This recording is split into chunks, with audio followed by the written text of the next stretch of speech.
హైదరాబాద్ నగరంలో ట్రాఫిక్ రద్దీని తగ్గించి రవాణా సౌకర్యాలను మెరుగుపరచడం కోసం తెలంగాణ ప్రభుత్వం ప్రతిష్టాత్మకంగా డబుల్ డెక్కర్ ఎలివేటెడ్ కారిడార్లను నిర్మించాలని చేపట్టింది.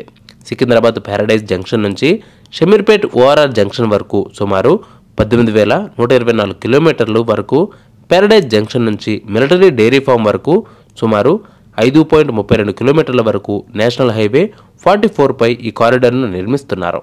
ఈ రెండు మార్గాల్లో ఎలివేటెడ్ కారిడార్తో పాటు భవిష్యత్తులో మెట్రో రైలు మార్గం వచ్చే అవకాశం ఉంది.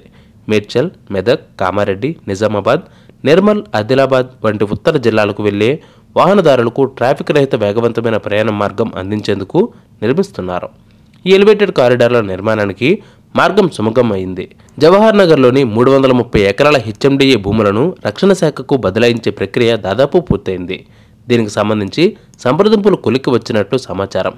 ఈ ప్రాజెక్టులకు ప్రభుత్వ స్థలాలతో పాటు సికింద్రాబాద్ కంటోన్మెంట్, హకీంపేట్ ప్రాంతాల్లో మొత్తం 138 ఎకరాల రక్షణ శాఖ భూములు అవసరం. ఈ భూముల విలువకు తగ్గట్టుగానే జవహర్ నగర్లో భూమిని కేటాయించేందుకు హెచ్ఎండిఏ అంగీకరించింది.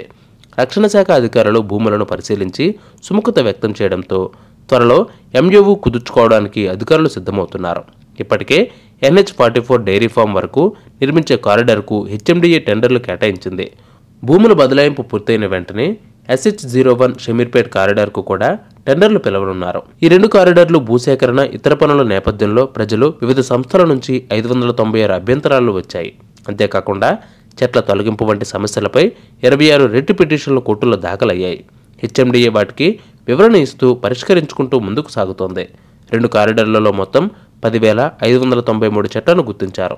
ఇందులో 4,230 వృక్షాలను ఇప్పటికే ట్రాన్స్లోకేట్ చేసేందుకు హెచ్ఎండిఏ సిద్ధం చేసింది. మరో 3,298 చెట్లను తొలగించనున్నారు.